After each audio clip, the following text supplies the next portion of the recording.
falar sobre família, a importância da família para Deus. O nosso texto, se os irmãos já quiserem abrir suas Bíblias, que iremos trabalhar, primeiramente, primeiro capítulo de Gênesis, versículo 26 até o 28. Primeiro capítulo de Gênesis, versículo 26 até o 28. Antes de nós lermos, eu gostaria de pontuar algumas coisas aqui. A gente, no mês passado, falou bastante sobre a Páscoa e da saída do povo hebreu, do Egito. E, dada a continuação disso, o que aconteceu depois disso? É importante nós entendermos isso aqui, porque quem escreve Gênesis, Êxodo, Levítico, Números e Deuteronômio é Moisés. Moisés é que escreve aqui esses livros. E qual a finalidade desses livros? Já pararam para pensar nisso? A finalidade era resgatar o povo o conceito que eles haviam perdido há muito tempo. O povo ficou 400 anos escravo no Egito, e ali aquele povo sofreu um processo chamado aculturação. Ou seja, aquele povo ele sofreu com implementações da cultura egípcia. Sendo assim, eles esqueceram as suas raízes e passaram a praticar coisas que eram da cultura egípcia, do dominante, obviamente, porque o povo estava sendo dominado. Então lá eles praticaram várias coisas, que nós podemos enumerar e que já vimos no estudo passado a respeito da Páscoa. E este resgate que Moisés faz, as lembranças, as memórias deles. Ou seja, o povo que estava ali andando 40 anos no deserto, ele precisava entender que aquele Deus que tirou eles do Egito, ele fez e ainda faria muito mais por eles. E eles precisavam entender algumas coisas a respeito de quem Deus era e a respeito de algumas normas, de algumas leis, para que eles pudessem viver em santidade, em um caminho correto, no qual Deus queria que eles andassem. Porque o povo, assim como hoje, é obstinado, o povo é desobediente e precisa dessas regras, precisa dessas normas para poder andar de acordo com o que Deus quer. Então, quando nós lemos aqui Gênesis, nós vemos a respeito da origem da vida, nós vemos a respeito da origem do ser humano, nós lemos também sobre a respeito do casamento e sua instituição, e como ela foi criada por Deus para nós. E ao ler esse texto, ao ler esses versículos, fica muito claro o porquê que nós lutamos hoje pelo casamento monogâmico e pelo casamento heterossexual. Porque se hoje já está essa bagunça, imagine naquela época. E o povo, ele já estava acostumado com isso, a essas práticas. Quando Moisés ele vai escrever Gênesis, eu posso imaginar aqui, ele no deserto, vendo aquele povo desobediente, prestes a entrar em Canaã, e era um local que era terrível, onde praticava todos os tipos de abominações, e um povo que já estava acostumado com essas abominações no Egito. E o que Moisés quer passar para este povo? Não é assim que vocês devem viver. A partir de agora, vocês foram libertos daquilo lá, e eu vou passar para vocês o que vocês devem fazer, o que vocês devem buscar.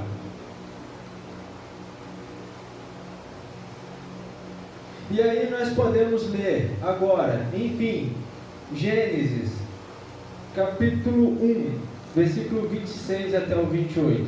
E diz assim a palavra do Senhor: Então disse Deus: façamos o homem à nossa imagem, conforme a nossa semelhança, domine ele sobre os peixes do mar, sobre as aves do céu, sobre os animais grandes de toda a terra e sobre todos os pequenos animais que se movem rente ao chão.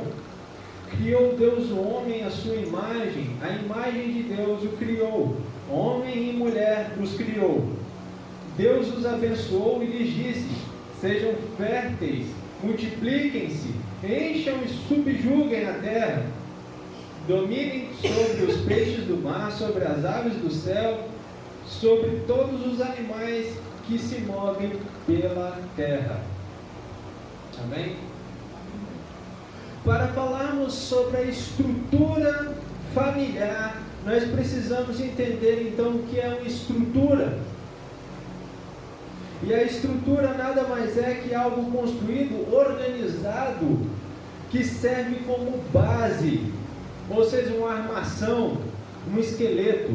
Um prédio, para se manter firme de pé, ele precisa de uma armação, uma base. Da mesma forma, o corpo humano, ele precisa do esqueleto para se permanecer de pé. Da mesma forma, um carro. E a família, ela também precisa dessa estrutura.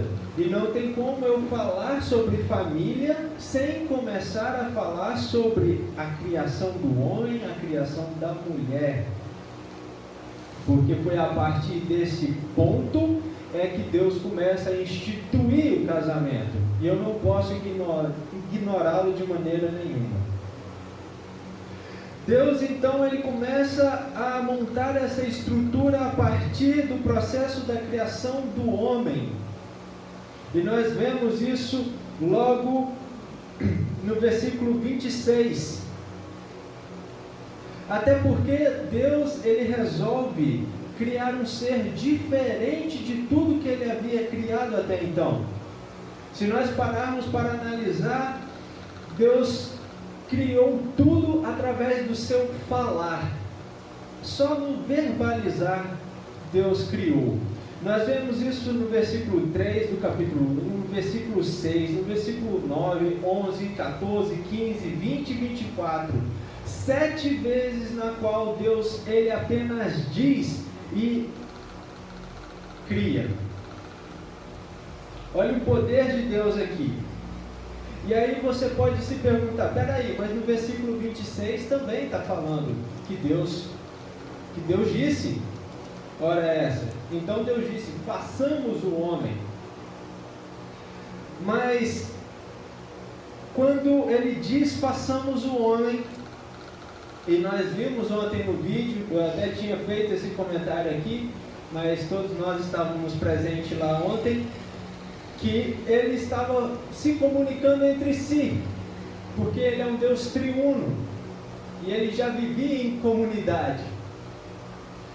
Mas o detalhe dessa questão está no capítulo 2, versículo 7, quando Deus ele resolve então colocar literalmente a mão na massa.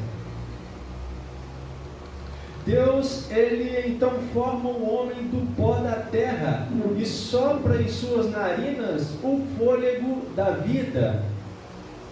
E isso chama a atenção porque ele resolve criar uma espécie diferente das demais e com características diferentes. Ele resolve fazer algo mais intimista, mais pessoal. Ele se dá o trabalho de cuidar disso pessoalmente, manualmente, e cria o homem com características morais e espirituais que refletem o caráter e o ser de Deus. O homem é um ser pessoal, um ser inteligente, consciente, criativo e usa de linguagem, assim como Deus. De toda a criação que Deus havia feito, o homem é o único capaz de se comunicar verbalmente, não verbalmente, visualmente e por escrita. Nenhum outro ser tem essa capacidade. E Deus coloca essas características e coloca ainda mais. Um ser dotado de amor, de justiça, de bondade, de retidão. Porém, nós podemos destacar aqui que Deus não coloca tudo no homem. Tinha coisas reservadas que eram somente para Deus. Por exemplo, o ser eterno, o ser onipotente, onisciente, onipresente. Tudo isso é características de Deus. E só Deus pode ter. E com isso nós podemos ver alguns pontos aqui. E o primeiro é que Deus criou o homem como seu representante na terra. Até então, quando Moisés escreve esse texto de Gênesis, o que estava acontecendo na época era o seguinte: faraós, reis, soberanos, eles eram representantes de Deus na terra, ou até mesmo os deuses na terra. E aquele povo já estava acostumado com isso. Mas o que Moisés quer mostrar a eles aqui é o seguinte: vocês são representantes de Deus, porque vocês também foram feitos à imagem e semelhança dele. Não foram só os faraós, não foram só os reis, vocês são imagem e semelhança de Deus. Portanto, vocês também são representantes dele. O segundo ponto que eu posso observar aqui é que Deus queria ter alguém que pudesse ter uma comunhão, e esta comunhão é uma comunhão voluntária, uma comunhão inteligente, uma comunhão significativa. Não que Deus precisasse disso, porque sendo trino, já havia uma conversa, já havia uma sociedade, já havia uma amizade, um amor entre os três, mas ele queria algo mais. E ele resolve criar o homem e criar a mulher. Por essa razão, ele nos fez ser o que conhecemos hoje como o homem, o ser humano. Outro objetivo que nós podemos enumerar aqui é que Deus cria o ser humano para dominar sobre toda a criação que ele fez. E isso é muito importante, porque desta forma Deus distingue o homem de todos os outros seres. Um ser moral, um ser inteligente, um ser dominador.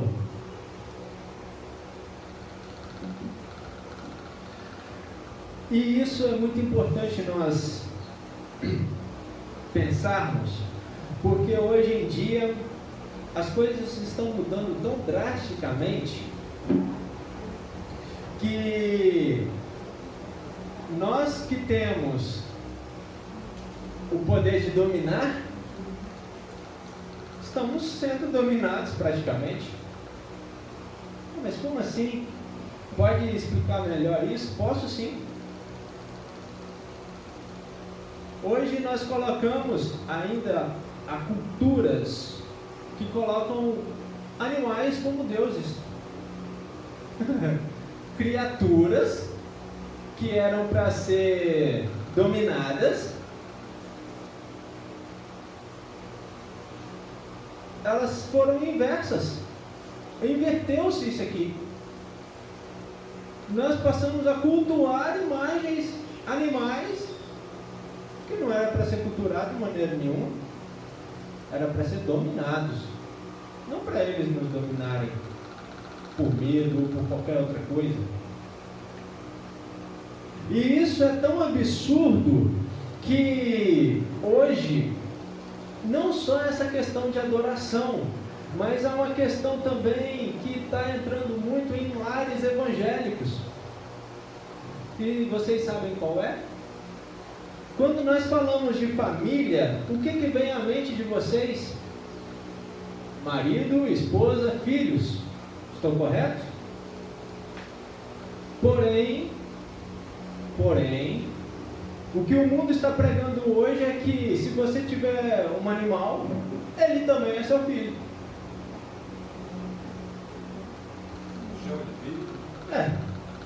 Esses dias atrás eu estava vendo uma reportagem de uma mulher desesperada, uma influencer, e ela falava assim: pelo amor de Deus, devolvam o meu filho.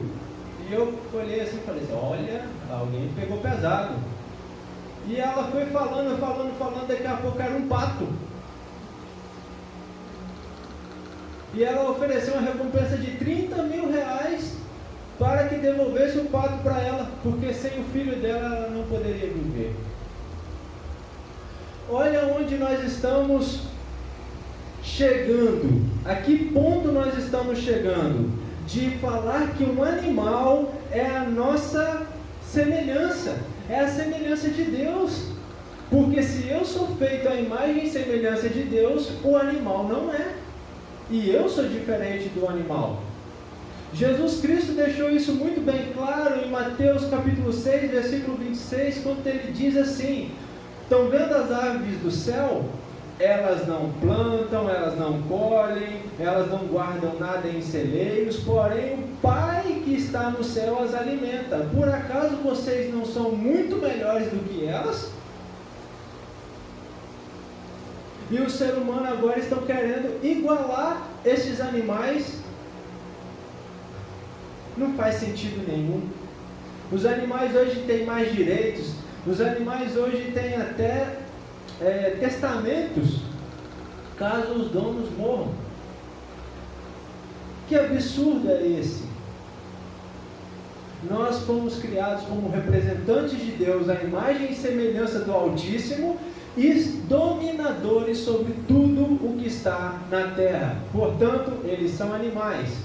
Deus não é igual ao homem, o homem não é igual a Deus, o homem não é igual ao animal, e os animais não são como os homens. E ponto. Há um valor aqui, e que está sendo quebrado, dentro, muitas das vezes, de um lar cristão. E agora nós vamos entrar na criação da mulher, porque depois de ter criado o homem, Deus cria a mulher.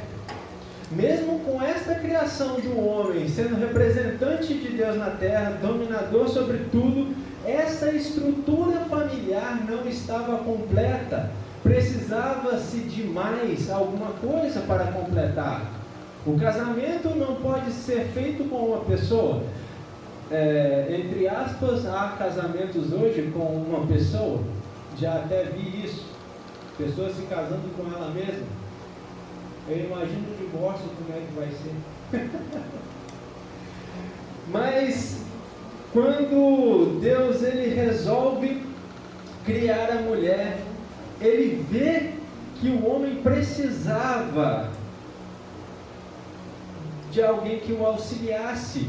E está lá no capítulo 2, versículo 18 de Gênesis, que fala o seguinte: então o Senhor Deus declarou: não é bom que o homem esteja só, farei para ele alguém que lhe auxilie e lhe corresponda. No versículo 20 ele diz assim: assim o homem deu nomes a todos os rebanhos domésticos, às aves do céu, a todos os animais selvagens. Todavia não se encontrou para o homem alguém que lhe auxiliasse e lhe correspondesse. Eu imagino a frustração talvez de Adão ao ver que todos os animais tinham um par e ele não. Talvez ele ficou triste, eu não sei, eu não posso afirmar isso, mas Deus aponta que não estava perfeito aquela estrutura e ele precisava complementá-la. Ele precisava criar alguém que pudesse, enfim, dar o suporte para Adão. E a partir da costela de Adão, Deus cria a mulher. No versículo 22, e da costela que o Senhor Deus lhe havia tomado, formou a mulher e a trouxe ao homem. Aqui nós vemos o primeiro relato documentado da primeira cirurgia feita. Deus, o primeiro cirurgião. Nesse processo, Deus formou a mulher da costela do homem, e neste processo, nesta formação, nesta criação, a mulher recebe da mesma forma que o homem a imagem e semelhança de Deus. Portanto, ela foi feita a partir do homem e ela recebe essa imagem e semelhança. Portanto, ela é igual ao homem diante de Deus em honra, dignidade, de valores.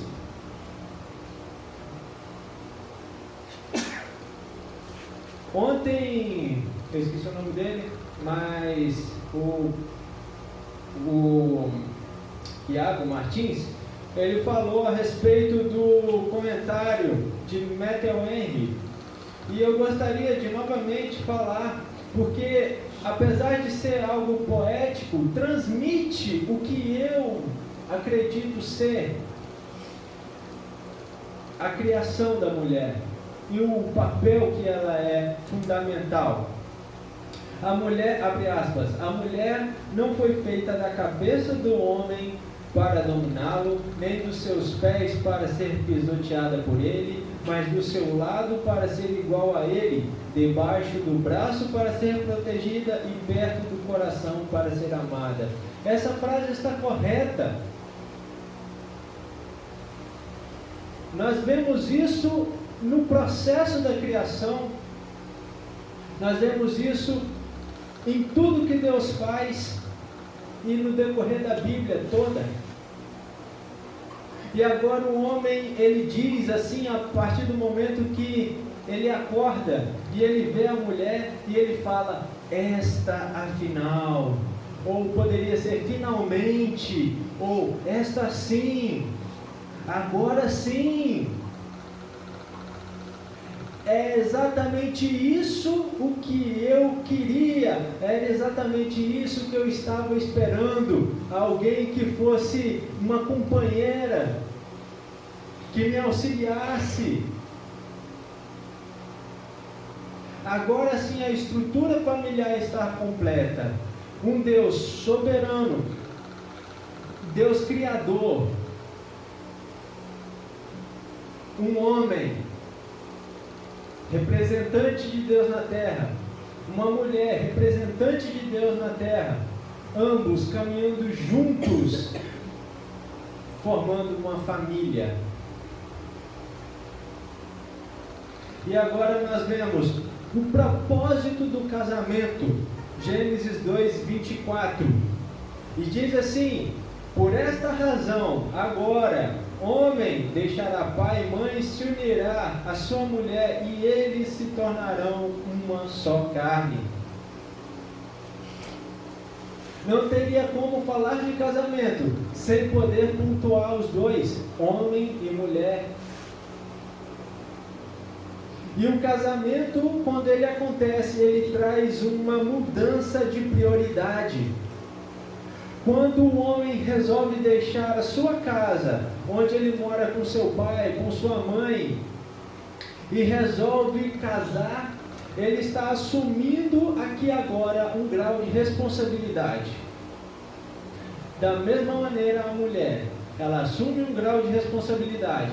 O marido vai cuidar da esposa e a esposa do marido. A prioridade antes era os pais, obediência aos pais, honrar aos pais, mas agora as coisas mudaram. Agora cada um deles vão cuidar da sua própria casa, da sua família.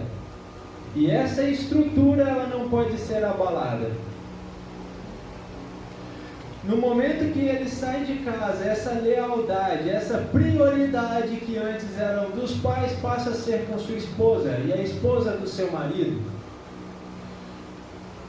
Não pode haver nenhum tipo de intromissão. É lógico que pode haver algum tipo de questionamento. E você pode ir lá perguntar, por quê? Seus pais já são experientes, já têm vivido muita coisa, e vocês estão começando a caminhada agora. E é preciso disso, precisa de uma orientação. Mas essa orientação, ela tem que ser tomada com cuidado, porque se você mexer muito ali, pode acabar mexendo no vespeiro. E aí complica. Então agora a prioridade do homem é cuidar da sua família, da sua nova família, mesmo que ainda tenha apego, a proximidade com os pais. E a falta dessa observação, ela pode trazer muita complicação. Outro ponto que eu gostaria de destacar no casamento é a união. A união significa uma relação íntima, entrelaçada, uma relação que ambos passam a viver debaixo do mesmo jugo. E quando eu falo jugo, já me vem na mente aquele boizinho com aquela peça de madeira. Os dois andando lado a lado, carregando os fardos juntos. É isso o papel do casamento. Eles têm que estar preparados tanto para o bom quanto para o pior, mas têm que estar juntos. A força, a união está neste ponto, no caminhar juntos. O por isso de estar lado a lado. O conceito de casamento é um pacto, uma aliança celebrada entre um homem e uma mulher. E essa expressão se unirá significa muito mais do que estar perto. É uma agregação, uma fusão de vidas, de histórias, de destino, no qual você não anda mais sozinho. Essa história não é só sua, essa história é dos dois. Os dois vão caminhar juntos. Terceiro ponto é a profunda intimidade e harmonia. E que essa profundidade, ela tem que durar por toda a vida. Essa harmonia tem que durar por toda a vida, porque eles serão uma só carne.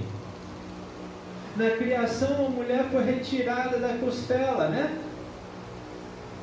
E agora, quando se casam, eles se juntam de novo, como se fosse um quebra-cabeça. E é isso que Moisés está passando para o povo. E é isso que ele passa para nós hoje. Que o casamento é deixar o pai e mãe e se unir à sua mulher. Sua mulher é prioridade, seu marido é prioridade. Por isso o casamento é uma aliança. Eles se tornarão uma só carne, e o que implica intimidade, harmonia, companheirismo.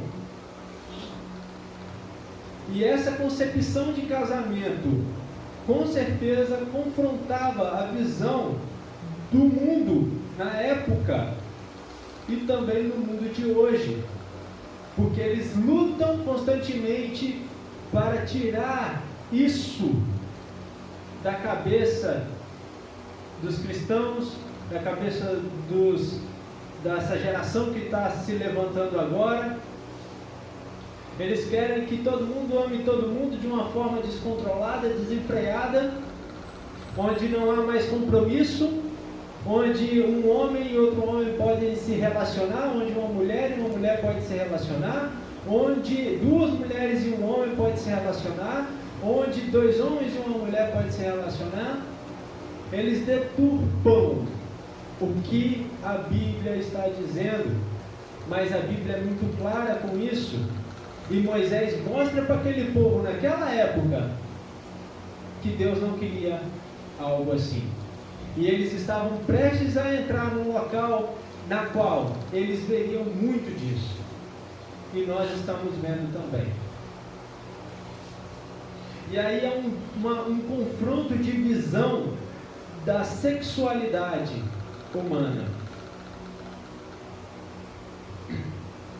O que Moisés faz é reorientar o povo a respeito do casamento e do que Deus queria que o povo fizesse.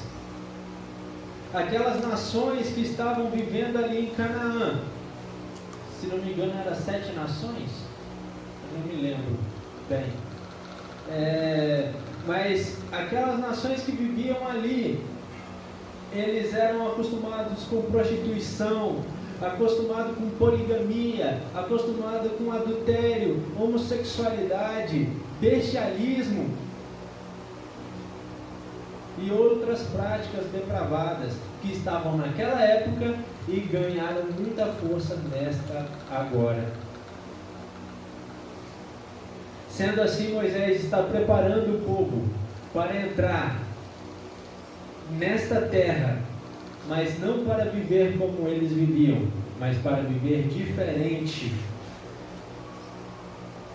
E é essa a razão pela qual Deus criou o homem e a mulher e os uniu em um pacto, em uma aliança chamada casamento. E é isso que Moisés orienta aquele povo e também para nós nos dias atuais. Mas você pode estar se perguntando, mas e estar solteiro? É algum problema? Não, estar solteiro não é nenhum problema. Mas é bom que se case, a não ser que você tenha um pouco de celibato. E este é outro tópico do tema que nós vamos entrar. E eu gostaria que os irmãos abrissem suas Bíblias em 1 Coríntios 7, versículo 25 e 27. Nós precisamos entender algo aqui muito importante, porque nós não podemos julgar errado o apóstolo Paulo. Às vezes há uma interpretação errada do texto bíblico, e pelo menos na minha visão, o que o apóstolo Paulo está trazendo aqui é uma coisa que eu ainda não tinha visto alguém comentar. Diz assim a palavra de Deus, 1 Coríntios 7, 25 e 27. Quanto às pessoas virgens, não tenho o mandamento do Senhor, mas dou o meu parecer como alguém que, pela misericórdia de Deus, é digno de confiança. Por causa dos problemas atuais, penso que é melhor o homem permanecer como está. Você está casado? Não procure separar-se. Está solteiro? Não procure esposa. E eu gostaria também que os irmãos abrissem Mateus 19, 11 e 12. Mas deixe Coríntios aberto aí, porque o nosso texto base vai ser Coríntios. Mateus 19, versículo 11 e 12. Diz assim a palavra do Senhor. Jesus respondeu: nem todos têm condições de aceitar esta palavra, somente aqueles a quem isso é dado. Alguns são eunucos porque nasceram assim, outros foram feitos assim pelos homens, outros ainda se fizeram eunucos por causa do reino dos céus. Quem puder aceitar isso, aceite. Pois bem, Paulo ele traz essa palavra para os solteiros, e vale lembrar que Paulo ele está respondendo algumas perguntas que os coríntios fizeram a ele lá na carta, né? E essa pergunta nós podemos colocar mais ou menos assim: o que você acha, Paulo, a respeito, um cristão deve se casar ou deve permanecer solteiro?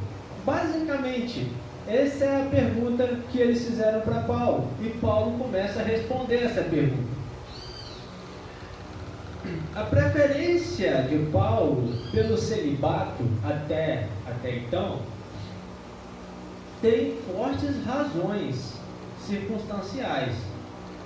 E nós vamos analisar esse texto aqui. Observe claramente aqui, eu separei alguns pontos, que Paulo parece ter uma predileção pelo celibato em relação ao casamento. Olha só no versículo 1. Quanto ao que me escrevestes, capítulo 7, versículo 1. Quanto ao que me escrevestes, olha só, é bom que o homem não toque em mulher. Andando um pouquinho, ele aponta outra razão. Versículo 26. Considero, por causa da angustiosa situação presente, ser bom para o homem permanecer assim como está. Paulo, ele ainda faz outro argumento, no versículo 32. O que realmente eu quero é que estejais livres de preocupações, que não de preocupações. Quem não é casado, cuide das coisas do Senhor, de como agradar ao Senhor. E ele ainda dá um conselho ainda aos pais, no versículo 38. E assim, quem casa a sua filha virgem faz bem, quem não a casa faz melhor. Parece até engraçado, né?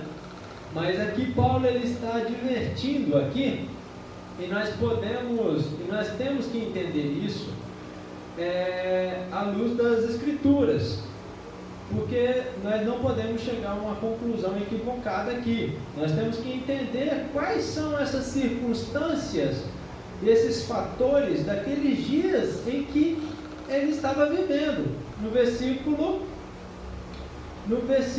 26. Considero, por causa da angustiosa situação presente, ser bom para o homem permanecer como está. Olha só, que fatores são esses? Angustiosa situação presente. Ele fala aqui, ó, no versículo 28, tem uma parte. Ainda assim, tais pessoas sofrerão angústia na carne. E eu, princípios de Deus, para o casamento quisera poupar-vos. Versículo 29. Isto, porém, vos digo, irmãos, o tempo se abrevia. O que resta é o que não só os casados sejam como os que não fossem. O que eu realmente quero, versículo 32, é que estejais livres de preocupações. Paulo, ele levanta 3 fatos aqui para descrever essa questão de que casar é bom, mas permanecer solteiro é melhor. E quais seriam esses? Paulo, ele está advertindo, ele está se referindo a um tempo que estava para acontecer muito tenebroso. Ele escreve essa carta aos Coríntios por volta do ano 55, 56 depois de Cristo. E tudo o que viria a acontecer nesses próximos anos seria algo complicado. Perseguição da igreja em massa, em larga escala. Nero já havia assumido o poder e já estava tentando de todas as formas acabar com isso. Ele não queria. Nero era um imperador completamente louco. Se nós analisarmos até, eu esqueci agora a citação, Mateus 24, 19, quando Jesus fala sobre a destruição do templo, que iria acontecer por volta do ano 70, e que Jesus, ele foi bem claro: ai das grávidas e das que amamentam naqueles dias. Jesus disse isso no sermão profético dele. Então, quando Tito Vespasiano, ele vem em Jerusalém e destrói tudo, aqueles homens, eles matam as mulheres rasgando a barriga delas, fazendo todas aquelas atrocidades, todas aquelas maldades, e era justamente isso que Paulo está apontando aqui: vocês vão sofrer perseguições por causa do nome do Senhor Jesus Cristo. E aí, meus irmãos, eu começo a entender o que Paulo está dizendo aqui. Com essa loucura do imperador, com essa questão do Tito Vespasiano, e tribulação, guerra, perseguição, fuga, sofrer terrivelmente. Imagine um pai deixando o filho para trás. Imagine a situação de uma mãe fugindo da guerra e deixando a sua filha para trás. Imagine o marido deixando a sua esposa para trás. Imagine a sua esposa deixando o marido para morrer. Imagine toda essa situação aqui. Se coloque no lugar dessas pessoas e vejam se vocês gostariam de ver o seu cônjuge, de seu filho, sendo morto terrivelmente à espada, ou mais crueldades que poderiam haver. Eu acho, meus irmãos, que quando nós analisamos esse texto e vemos que Paulo, ele está querendo que os coríntios e até mesmo algumas pessoas da proximidade, eles analisassem o que estava para vir, o que era sofrer em nome de Cristo. Diante de suas múltiplas viagens e perigo que Paulo já tinha passado, ele era o cara que poderia avisar isso mesmo. Olha, eu fui preso, eu fui acorrentado, eu fui chicoteado, eu fui apedrejado, eu quase morri. Imagine se eu tivesse uma esposa em casa. Imagine como seria dar essa notícia a ela. É nesse contexto que Paulo coloca aqui. Ele mesmo disse que quem se casa deve permanecer no seu casamento, mas quem não está casado, não faça isso não. Sem falar que num casamento, quando vocês vão andar juntos, teriam que ter a mesma mentalidade. Imagine se você quisesse fazer algo, eu quero pregar o evangelho lá em Corinto, mas a mulher não quer ir. E aí, como é que fica? Se não andar juntos, não tem condições.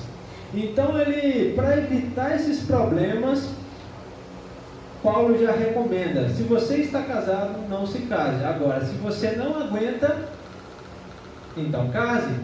Você não peca se casar, pelo contrário, é uma bênção de Deus, é um mandamento de Deus. Mas Paulo diz: eu queria poupar você deste problema, dessa preocupação, dessa angústia, por causa dessas situações. E quais eram as recomendações? A primeira recomendação: permaneça como você está. Se você é solteiro, fique solteiro. Se você está casado, não saia do casamento. Versículo 26. Segunda recomendação, versículo 27. Não procure casamento. Terceira recomendação que ele dá: esteja prevenido para o fato de que, se casar, vai sofrer angústia na carne. Ele já está advertindo isso aí. Não é que o casamento vai ser horroroso. Ele está falando assim: vocês podem ser perseguidos, vocês podem ser apanhados, e aí o negócio não vai ficar bonito para vocês. Quarta orientação, recomendação: você vai ter preocupações adicionais se você se casar. Lógico.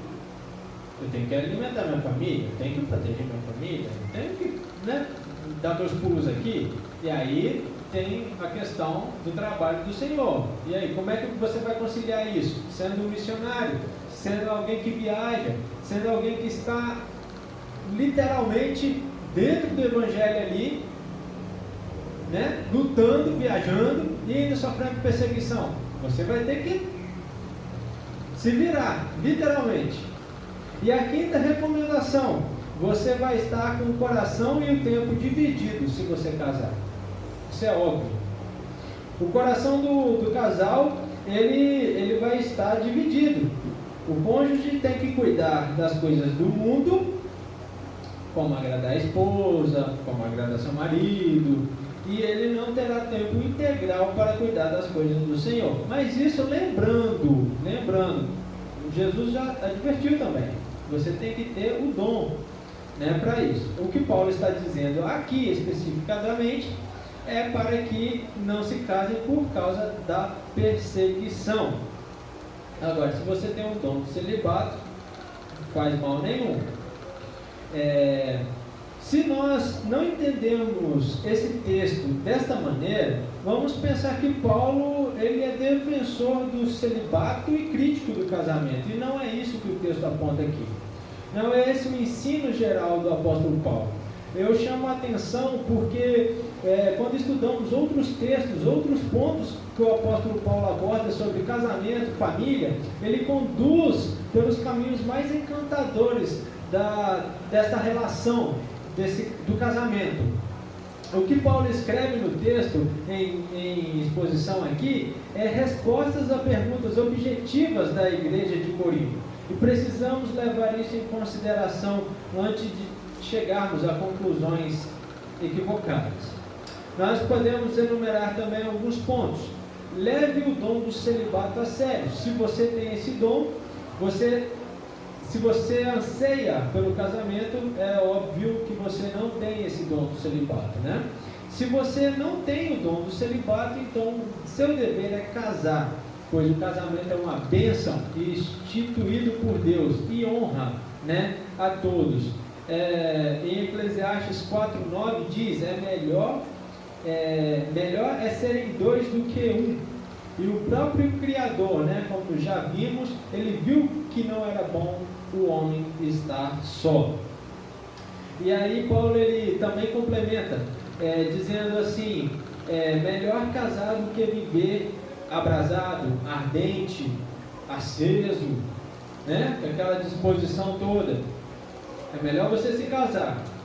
Se você se casar, certifique-se de que seu futuro marido ou esposa sejam convertidos. Isso é óbvio, né? Isso aí não precisa nem falar. E se você é casado com uma pessoa que não é um incrédulo, faça todos os esforços necessários para manter seu casamento. Versículo 16. Se você, né, seguir essas orientações aqui, você vai se dar muito bem no aspecto familiar, seja você com o dom do celibato ou não. E aqui o último ponto que nós vamos destacar, que é honrar as viúvas. E o nosso texto está lá em 1 Timóteo, capítulo 5, versículo 4, que diz assim: mas se uma viúva tem filhos ou netos, que estes aprendam primeiramente a colocar a sua religião em prática, cuidando de sua própria família e retribuindo o bem recebido de seus pais e avós.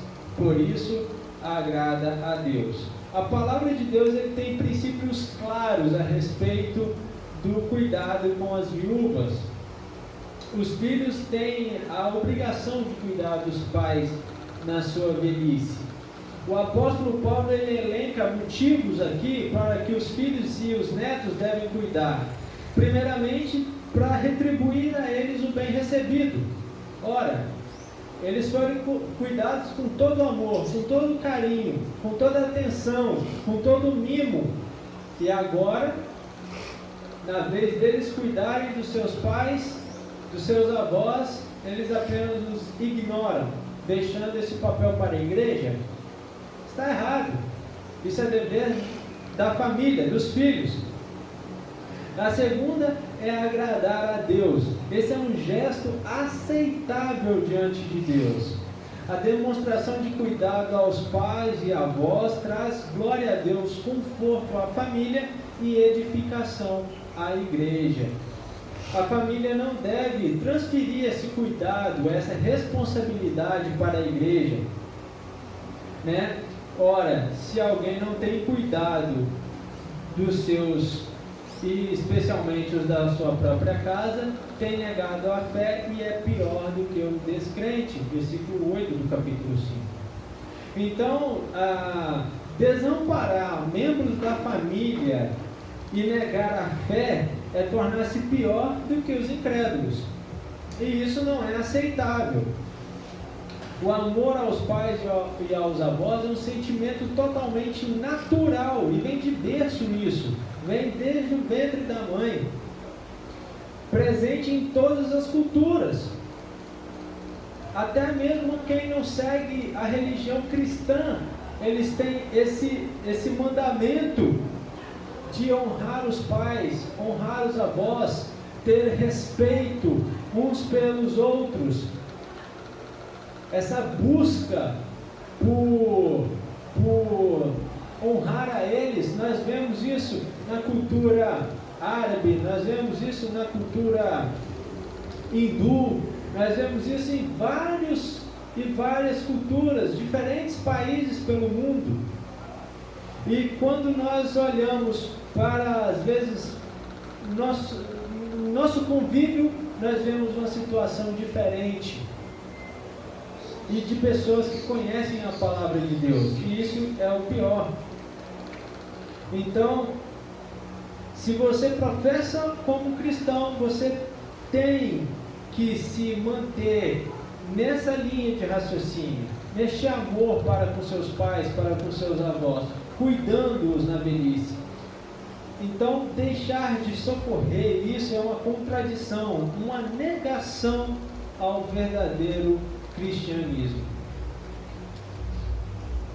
Então, onde falta o amor, é complicado, né? Onde falta o amor, onde já se viu?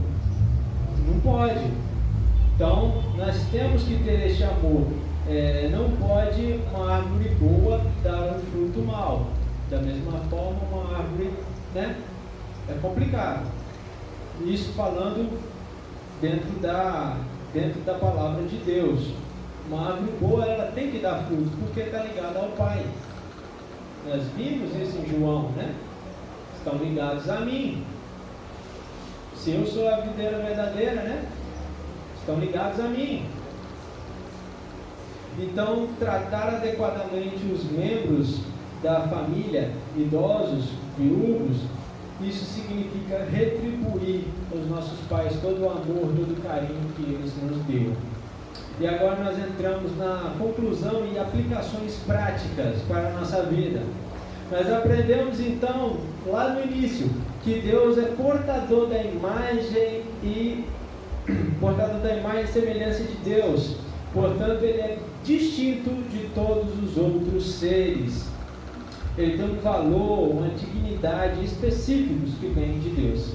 Biblicamente falando, o que concede ao homem essa dignidade, esse valor, é bem específico, porque nós temos direitos civis, ou seja, nós temos liberdade, nós temos religiões, nós temos crença, e isso não é por causa de cor de pele, não é o país que você nasceu, não é o diploma que você tem, não é o dinheiro que você tem na sua conta bancária, mas isso é tão somente pelo simples fato de você existir, porque você é um ser humano criado à imagem e semelhança de Deus, e isso tem um valor que é impagável, incalculável.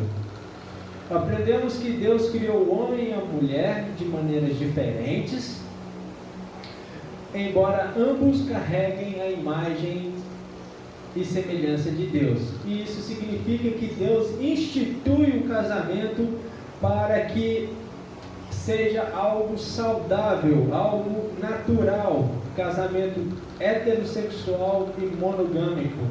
Deus não fez 2 homens e uma mulher, nem 2 mulheres e um homem, mas Ele fez macho e fêmea, um de cada, e disse: frutificai e multiplicai e enchei a terra e sujeitá-la. Ele abençoa esse tipo de casamento. A criação original era perfeita, era boa, era bela. Deus viu que era tudo muito bom, agradável aos olhos de Deus.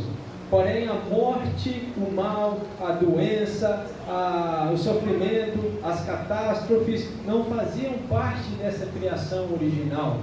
E a Bíblia diz que Deus viu o que tinha feito era muito bom.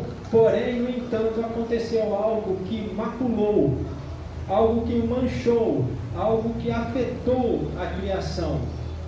E nós vemos isso a partir do capítulo 3, quando a cobra aparece na história. Portanto, o casamento hoje é uma aliança entre o marido e a mulher, e tem um compromisso entre o casal e Deus, e eles estão sujeitos a todo tipo de adversidade, mas também todo tipo de bênção.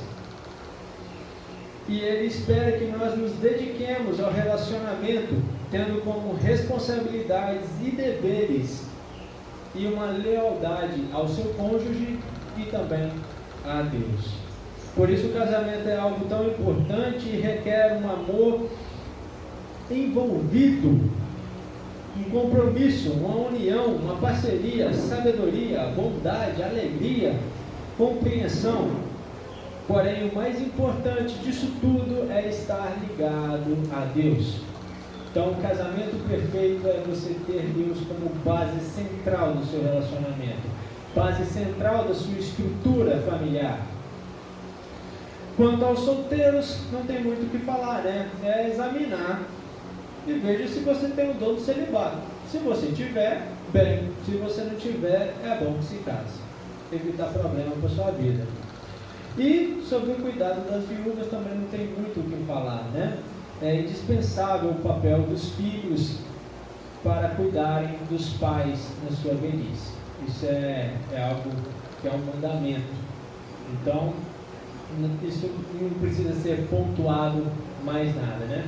O que nós podemos aprender hoje é que o casamento é algo instituído por Deus, abençoado por Deus, e que nós temos o dever de seguir essa linha que Deus passou para Moisés, através do Espírito Santo, para escrever para aquele povo, lá atrás, e para servir hoje, de base, para um casamento saudável e feliz.